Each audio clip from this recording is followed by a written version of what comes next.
என்னம்மா பண்ற? ஏமா வெண்டிக்காய் வாங்கிட்டு வந்தேன்.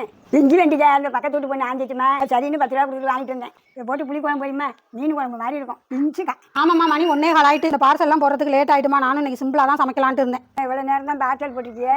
சரி வாங்க, எப்பயுமே புளி குழம்பு எப்படிக்கா நீங்கள் வைக்கிறீங்கன்னு கேட்பீங்கல்ல, இன்னைக்கு வச்சு பார்த்துருவோம் வாங்க. இவ்வளவு புளி எடுத்து ஊற வச்சிருக்கேன் ஏற்கனவே. ஒரு கொய்யாக்காய் சைஸ்னு வச்சுக்கோங்களேன். கரைச்சி வடிகட்டி வச்சிருக்க புளியில சின்ன பழம் தான் 2 பழம் தக்காளி, ஒரு 2 ஸ்பூன் மல்லித்தூள், 1 ஸ்பூன் மிளகாய் தூள். மல்லித்தூள்ல எல்லா அரஜாமானும் போட்டு அரைச்சி தான் வச்சிருக்கோம். குழம்பு கரைச்சிக்கலாம். அலசி கட் பண்ணி வச்சிருக்க வெண்டைக்காயை வெறும் சட்டியில் வதக்கி அள்ளிக்கலாம். எண்ணெய் எல்லாம் ஊற்றல, சும்மாவே வதக்கி அள்ளிக்கலாம்.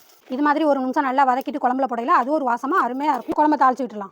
நான் கறிவடகம் போட்டுக்கிறேன். உங்ககிட்ட இல்லைன்னா வெந்தயமும் சின்ன வெங்காயமும் போட்டு தாளிச்சுக்கோங்க. கறிவடகம் நல்லா பொரிஞ்சோன்னா கரைச்சி வச்சு குழம்பு ஊற்றிடலாம். மூடி வச்செல்லாம் குழம்பு கொதிக்கட்டு காய் போட்டுக்குவோம். கொதி வந்தோடனே வெண்டைக்காய் போட்டுக்கலாம். குழம்பு கொஞ்சமாக இருந்தாலும் நம்ம வீட்டில் காய் எப்பயுமே நிறையா இருக்கும். முருங்கைக்காய், ஒரு சின்ன கீரை தண்டு, காயெல்லாம் வந்து நல்லா குழம்பு கொதிக்கட்டும், இறக்கிக்கலாம். என்ன எங்கள் வீட்டு புளி குழம்பு பிடிச்சிருக்கா? சூப்பராக இருக்கும், அருமையாக இருக்கும். இந்த வீடியோ பிடிச்சா ஒரு லைக் போடுங்க, ஒரு சப்ஸ்கிரைப் பண்ணுங்கள். பாய். அடுத்த வீடியோவில் பார்ப்போம்.